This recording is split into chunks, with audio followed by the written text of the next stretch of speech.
오랜만에 이 자리에 함께 뵙게 되네요. 필리핀에서도 사실은 코로나 이후에 어려움이 많아서 성도들도 많이 줄고 또 새로 하는 일들도 어려움이 많이 있습니다. 한국에서도 제가 요즘 막 가슴이 답답하고 마음이 굉장히 아파요.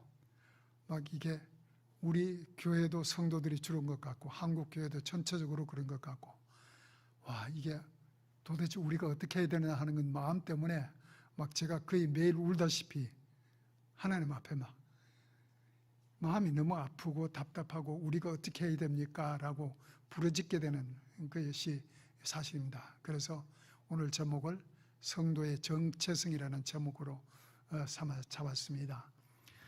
나는 누구인가 하는 얘기예요.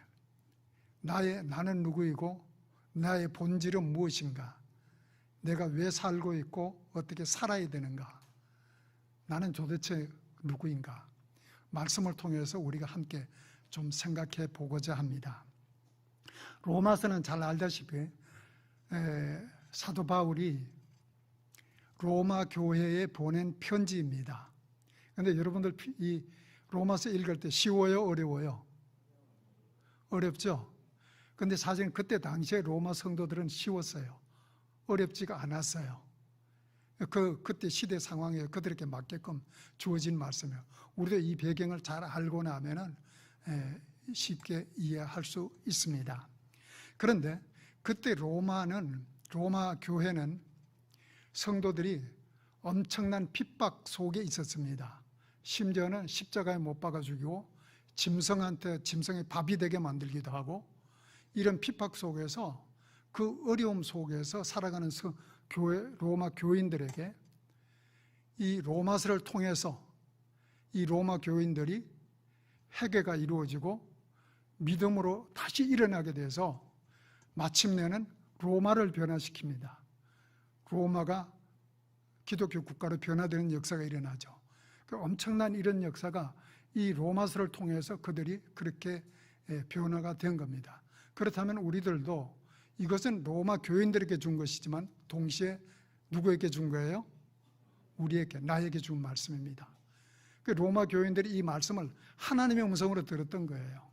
하나님의 음성으로 듣고 그 말씀 붙들고 회개하고 결단하고 그렇게 해서 살아낸 거예요. 그 말씀을 살아내서 그래서 승리했습니다. 우리들도 그렇게 되기를 주의 이름으로 축원합니다. 먼저 좀 복음에 대해서 좀 간단히 좀 생각해 보고자 합니다.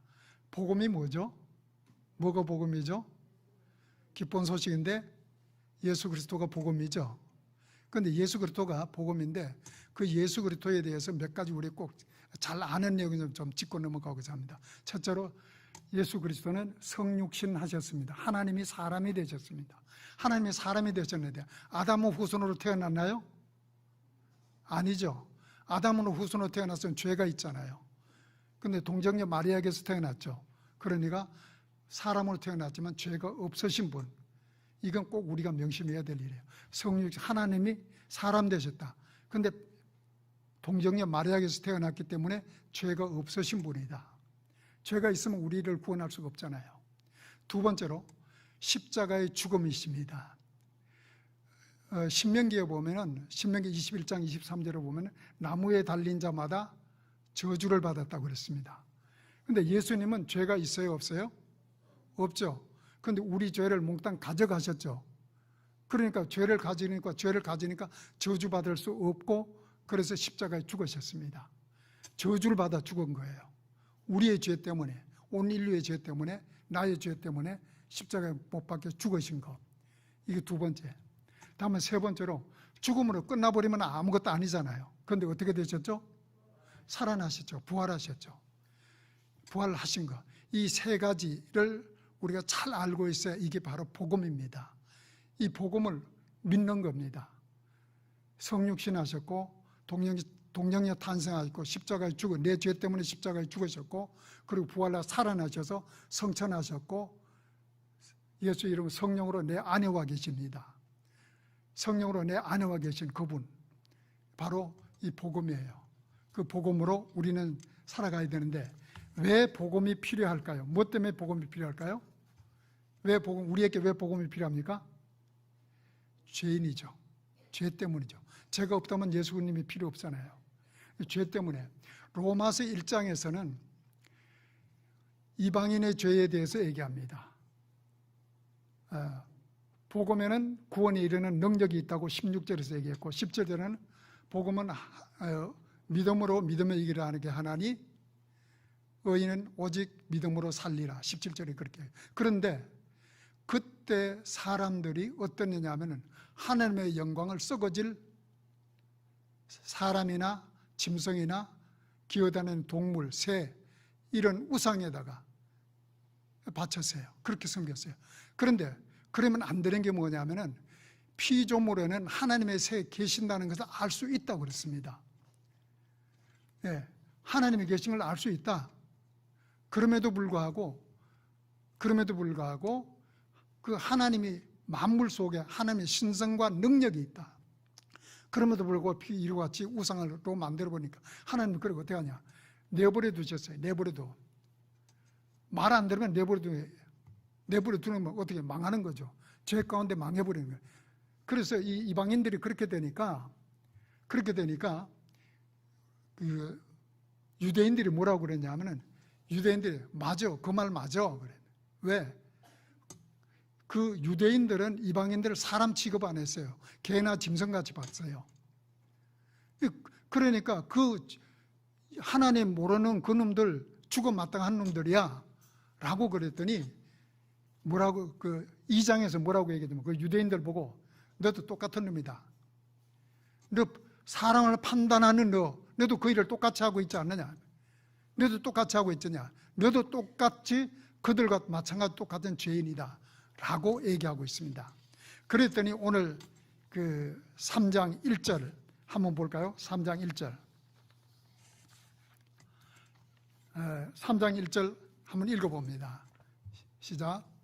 그런저 유대인의 남이 무엇이냐? 할례의 유익이 무엇이냐? 그러면은 이방인도 죄인이고 유대인도 죄인이고 우리는 선민인데 우리 나은 게 뭐냐 도대체? 우리 나은 게 뭔가 하고 이렇게 물어보는 거예요. 그랬더니 2절 보겠습니다. 2절에서 이렇게 얘기합니다. 범사에 많다.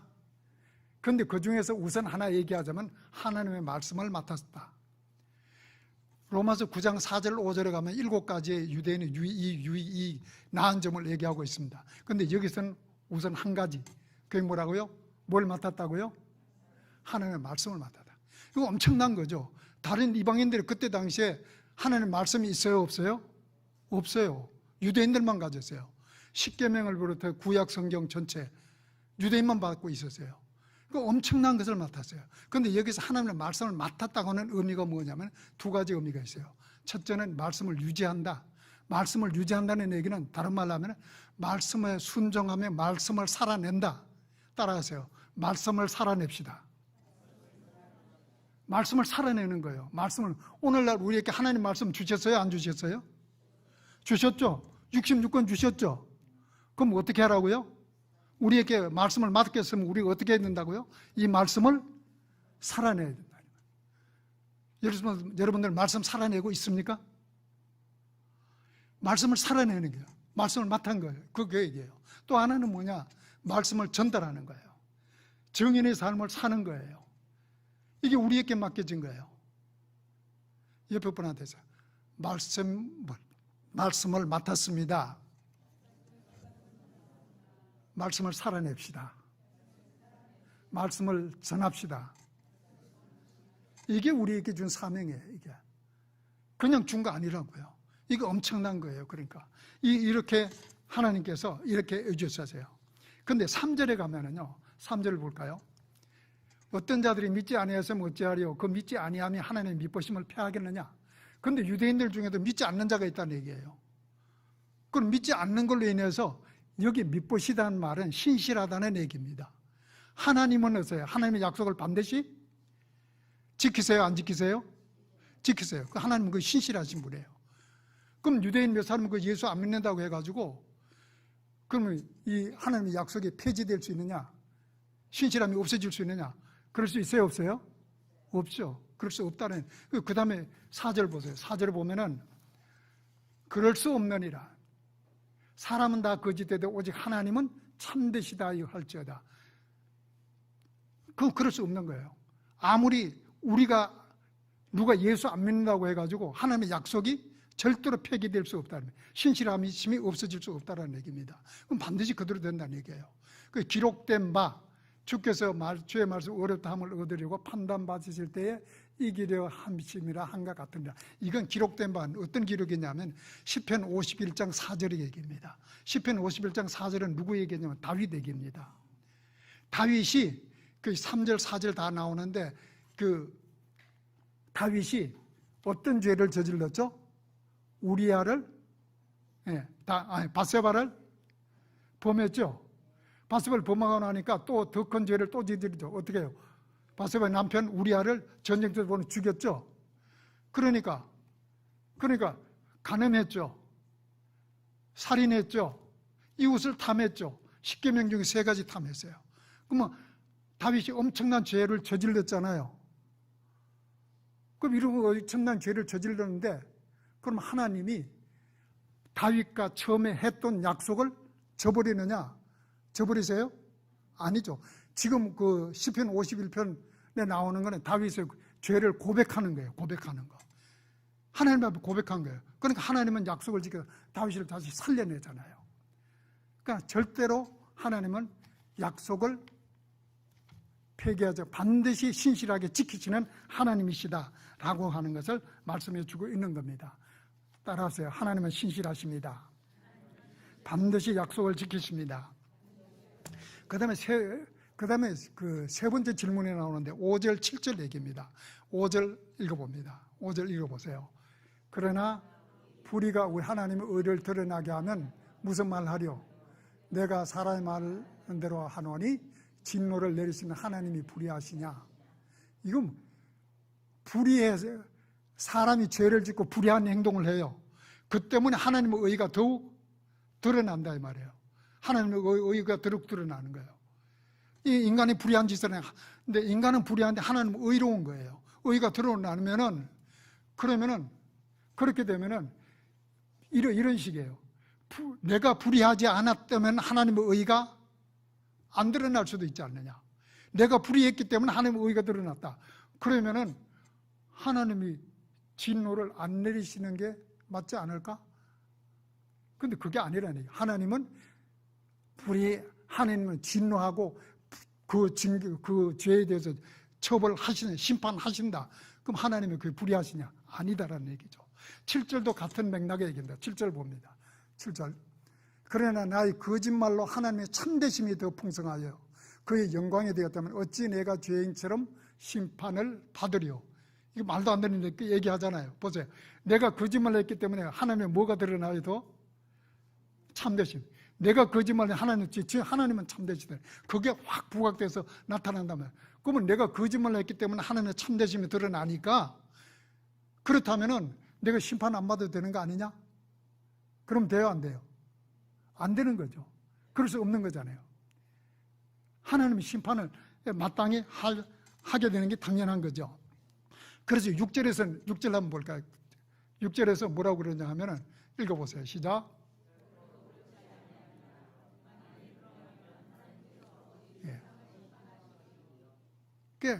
인간의 죄 때문에, 인간의 불의 때문에, 거짓말 때문에 하나님의 의가 드러나고 참되심이 드러났다고 해서 그 불의나 거짓이 인정받을 수는 없는 거라는 얘기죠. 절대로 그럴 수 없다는 얘기예요. 하나님은 심판하시는 하나님이시다 라고 얘기하고 있습니다. 그 다음에 9절을 가서 봅니다. 9절 전반절만 읽어봅니다. 시작. 그러면 어떠하냐? 우리는 나냐? 결코 아니라. 유대인이나 헬라인이나 다 죄 아래 있다고 우리가 이미 선언하였느니라. 자, 전반전에 그러면 우리는 어떠냐? 이렇게 거짓말하고 불의한 자들이 이렇게 얘기하는 거. 거짓말하고 불의한 자, 이러한 자들. 사실 그걸 좀 더 얘기하자면 이런 거예요. 거짓말하고 불의한 자가 자기가 나는 괜찮다라는 식으로 얘기하기 뭐냐면 이런 식으로 비유해 볼 수 있어요. 만약에 유다가 누굴 팔았어요? 가룟 유다가 예수님 팔았죠. 내가 예수님만 팔았으면은 예수님 어떻게 십자가 죽고 부활하셨느냐? 내가 예수님 팔았기 때문에 그랬다. 그러니까 나는 나 때문에 하나님 십자가 그런 이랬어요. 구원받을 수 있지 않았느냐? 그런다면 말이 돼요, 안 돼요? 말 안 되는 거잖아요. 이런 식이에요. 그러니까 뭐라고 얘기하냐면, 그러면은 그렇게 하는 그들하고 우리하고 비교해볼 때 우린 나냐? 우린 나은 게 있느냐? 유대인이나 헬라인이나 모든 인간에 나은 게 있느냐라고 묻는 거예요. 그럴 때는 뭐라 그래요? 헬라인이나 다 어디에 있어요? 죄 아래 있다. 이미 다 죄 아래 있다. 우리 나은 게 하나도 없다. 10절 가서 보면은요, 10절에서 기록된 의인은 없나니 하나도 없다. 11절에서 깨닫는 자도 없고 하나님을 찾는 자도 없다. 다 치우쳐 함께 무익하게 되고 선을 행하는 자도 없나니. 그러니까 다 죄인이단 말이에요. 다 하나님 앞에 다 죄인이다. 예? 라고 그렇게 얘기하고 있는 겁니다. 하나님 앞에 누구나가 다 죄인일 수밖에 없다. 예. 그런데 13절, 14절을 그리고 15, 16, 17, 18절에 가면은 인간의 죄인된 모습이 어떤 식으로 나타나느냐 하면요, 이렇게 얘기합니다. 목구멍은 열린 무덤이다. 자, 열린 무덤. 이스라엘에 가면요, 무덤을 바위 동굴 속에 쓰고 그리고 이 돌로 막아버리고 거기다 회치를 합니다. 깨끗합니다. 그러면 깨끗하니까 어때요? 안에 시체가 있는 것보다 오히려 아름답게 보입니다. 깨끗해요. 그런데 열린 무덤입니다. 그 앞에 돌을 치워버리면 그 안에 뭐가 있어요? 시체가 썩어가고 있잖아요. 그래 우리 목구멍이 뭐 같다고요? 열린 무덤 같다는 겁니다. 열린 무덤 같다. 그리고 혀는 속임을 일삼고 입술은 독사의 독이 있고 입은 저주와 악독이 가득하다. 그러니까 죽은. 그러니까 이거는 생명이 없는 거예요. 생명이 없다. 그리고 발은 어떠냐? 15절부터 18절까지 그렇게 합니다. 피 흘리는데 빠르고 그리고 파멸과 고생의 그 길이 있고 평강의 길을 알지 못하고 하나님을 두려워함이 없다. 인간의 죄인된 모습을 이렇게 얘기하고 있습니다. 그러니까 인간은 이 죄인이다. 삶 자체가 말과 행동이 죄로 가득 차 있다.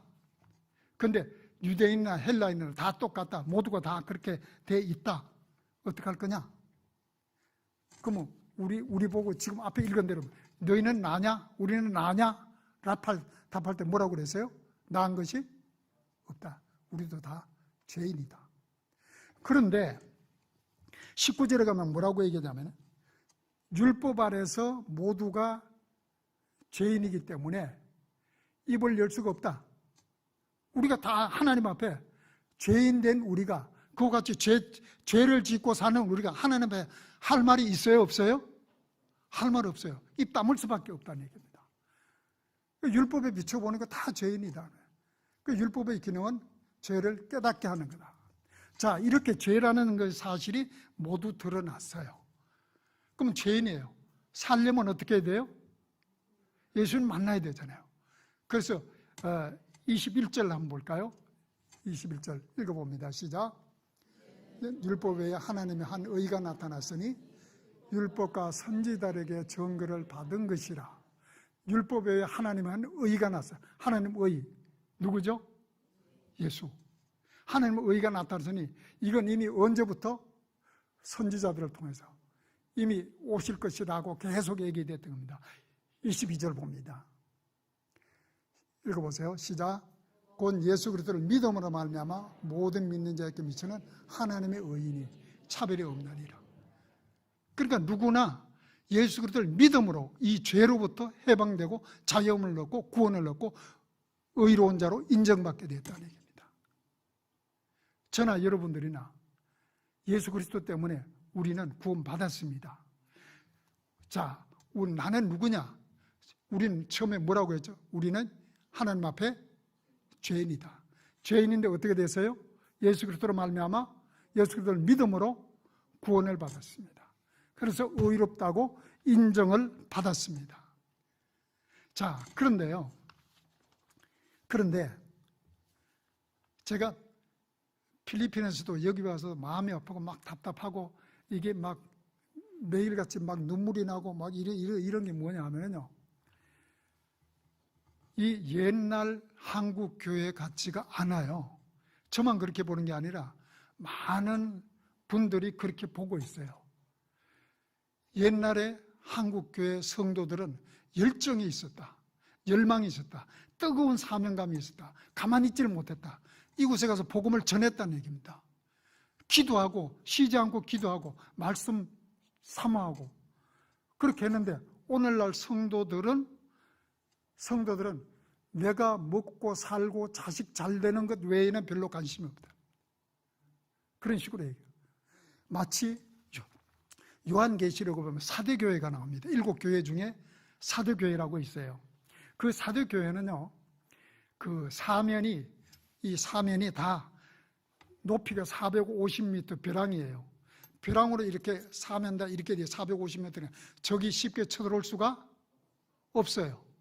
그런데다가 비옥한 땅에 농산물이 많이 나고 무역을 해서 많은 돈을 벌고 금강이 있고 그 당시에는 쉽지 않은 염색 공장이 있고 그래서 자줏빛 옷, 임금만 입을 수 있는 그런 옷을 만들어내는, 그러니까 엄청나게 부유하게 살았어요.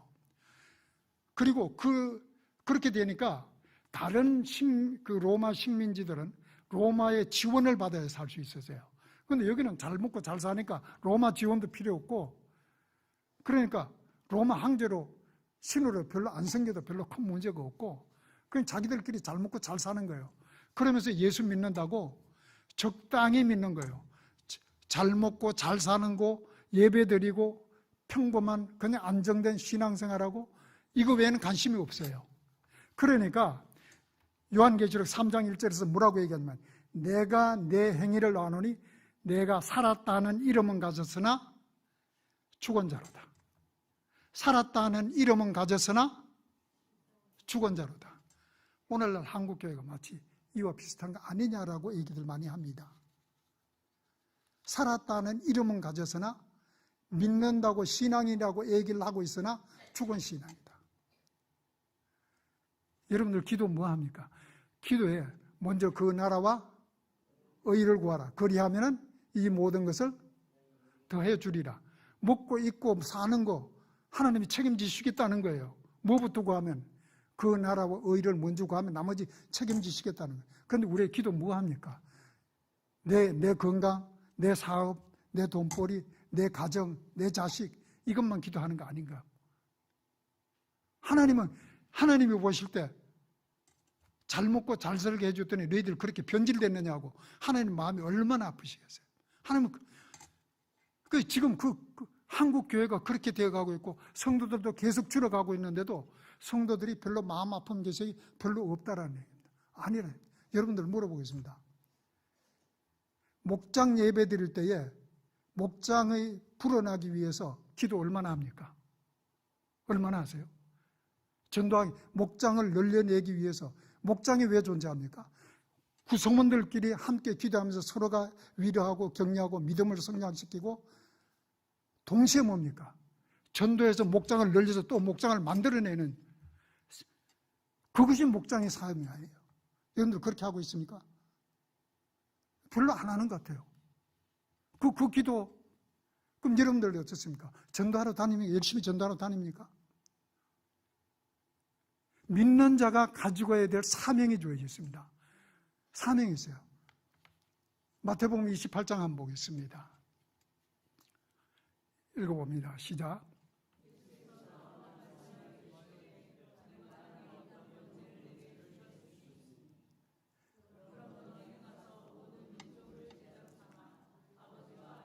성령의 이름으로 침례를 베풀고 내가 너에게 분부한 모든 것을 가르쳐 지키게 하라. 볼지어다 내가 세상 끝날까지 너희와 항상 함께 있으리라 하시니라. 뭐라고 그랬죠? 믿는 자를, 물론 이건 처음에 예수님 제자들에게 한 말씀인데 동시에 우리들에게 하는 얘기입니다. 뭐라고 그랬어요? 우리가 예루살렘과 예루살렘과 유다와 사마리아와 땅끝까지 이르러 뭐가 되라고요? 정인이더라. 그리고 내가 분부한 모든 것을 가르쳐 지키게 하라. 우리에게 주신 명령이에요. 이거 명령이에요. 믿는 자에게 준 명령입니다. 믿는 자의 정체성을 얘기할 때 나는 죄인입니다. 나는 구원받은 자입니다. 하나님의 자녀입니다. 나는 그런 자이죠. 동시에 말씀을 맡은 자, 말씀을 살아내야 하는 자입니다. 말씀을 전해야 하는 자입니다. 동시에 오늘 이게 지금 마태복음에서 뭐라고 그래요? 뭐라고 얘기하죠? 전하라는 거예요. 가르쳐 지키게 하라는 거예요. 전하라는 거예요. 그런데 지금 이게 자꾸 새 교회가 죽어가고 있는데도 한국 교회가 안 하고 있다는 얘기입니다. 성도들이 옛날 뜨거운 열정 어디 갔느냐. 전도하러 열심히 그렇게 뛰쳐다니는 거 지금 어디 갔냐. 이건 마음이 답답한 거예요. 그러니까 하나님이 얼마나 답답하시겠어요. 제 마음이 이렇게 답답한데 막 견딜 수가 없는데, 눈물이 나는데 막 견딜 수가 없는데 이거 어떠시겠어요? 사도행전 1장 8절 봅니다. 읽어봅니다. 시작.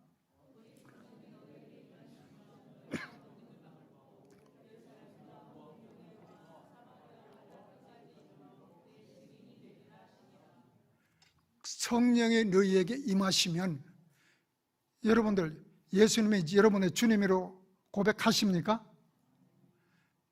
예수님이 주님이세요? 그렇다면 성령이 안에와 계신 겁니다. 성령이 아니고는 예수를 주라고 고백할 수가 없다고 그랬어요. 그러니까 여러분들이 예수님이 나의 주님으로 고백하면 성령이 내 안에와 계세요. 그럼 성령이 나에게 임하셨어요. 그럼 뭘 받아요? 성령이 임하셨으면 권능을 받아요. 그 권능을 받아서 뭐 하라고? 예루살렘과 유대와 사마리아 땅끝까지 내 증인이 되라. 나를 전하라. 날 증거해라. 나를 증거하라는 겁니다. 해야만 되니 우리 삶에. 우리 비전 한번 읽어봅시다. 가는길 비전 같이 한번 읽어봅시다. 시작.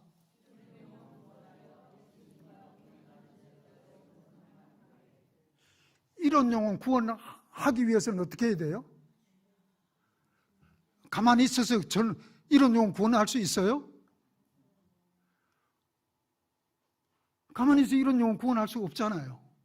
어떻게 해야 돼요? 전도해야죠. 딴 것까지 못 가더라도 해야죠. 여러분들 이 빈자리 채우셔야 돼요. 이게 주님의 명령이에요. 채워야 돼요. 누가 채워야 돼요? 저는 이러기를 원합니다. 내가 변해서 나를 통해서 이 빈자리 채우기 원합니다. 나를 통해서 이 빈자리가 채워지길 원합니다. 그렇게 고백하시는 분은 아멘 하세요. 나를 통해서 이 빈자리가 채워지길 원합니다. 그래서 이 가는 교회가 변화되고 이 의정부가 변화되고 대한민국이 변화되는 역사가, 내가 변함으로 우리 교회가, 내 가정이, 우리 의정부가, 대한민국이 변화되는 역사가 일어날 줄로 믿습니다. 하나님께서 우리에게 이게 필리핀에서도 답답했고 여기 와서도 답답하고 왜 이와 같이 이런 건가? 왜 이런 것인가? 제가 담임 목사님한테 말씀 한번 전해달라는 얘기를 듣고 한편으로는 감사하면서도 한편으로는 불안하고 두렵고 떨리고 그랬어요. 내가 어떻게 전해야 되지? 어떻게 이제 하나님 뜻을 온전히 전할 수 있지? 어떻게 해야 되지? 제가 이 마음이, 저희가 하루 요즘은요 할 일이 집에서 제가 산에 이렇게 걸으러 한 2-3시간 걷는데, 그러면서 계속 말씀드려요. 계속 들으면 하나님께서 말씀을 나에게 주시면서 그 말씀을 통해서 나에게 뭐라고 하냐, 말씀 들으면 뭐 하냐 이 말이에요. 말씀 들으면은 말씀을 살아내야 되겠고 말씀을 증거해야 되지 않느냐, 전해야 되지 않느냐. 여러분들 이거 하나님의 음성 듣기를 원합니다.